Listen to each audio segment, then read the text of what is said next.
سرسید احمد خان سره امیر څه پیله پټی نه دی شریک چې سرسید احمد خان سره امیر څه پیله پټی شریک دی. سرسید احمد خان میشه تعلیمی نه مخالفی میشه د عقیدی د نظریې د سوچ مخالف وي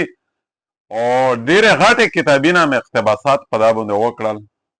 کتاب ډیره سړه خوله بهر کې ځنه وایي چې دای عقیده بګاردو او تر دې پوره چې بعضی عقیدې خې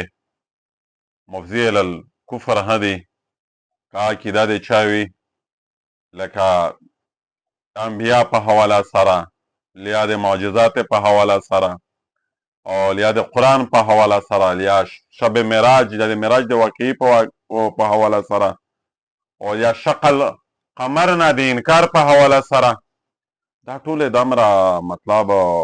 دلایل قطعي سره ثابت خبرې دي چې په دا شی چار چیړ کول او د دا نه انکار کول او په دا شی له دې کول او بل دا دی چې د قائل د خپل یو مذهب یې جوړ و خپل یو فرقه یې جوړه و دهریت یا نچریت نو دا عقیدې سره دغه مخالفت په چار دی دغه میشه په چار دو چې تمام خپل هغه ویل ایجوکیټډ طبقې ته دا اوز ورسوي دا ورسره نوستاوه کی په محبت سره او په الفت سره په قرب سره او په خوږه سره که څوک داسې وي چې میش دا ټول کتابونه غلط څوک ثابتولی شي میش قایلولی شي میش بیا د خپل بالخصوص د خپل رجوع کول درته په چار دی خو سرسید احمد خان نظریه عقیدې د امت مسلمه د نوجوان نسل بنیاد وایست بنیاد البته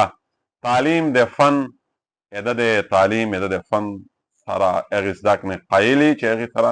چې عقیده بګار نه وي هغې مفاد هم ډېر شته دی فایدې ډېر شته دی منافع یې ډېر شته دی خو د عقیدې بګارد او په دا باندې دونو په یول هم په چار دی او ډېره غټه علما په دې باندې لیکل هم کړي دي او د ده خپلې چې کوم تصنیفات دي هغه نه اقتباسات دي داسې نه چې څوک الزام پرې لګوي چې دی خپل څه لیکي د هغې پرشنوي کښې بهر کې دا عقیده ټیک نه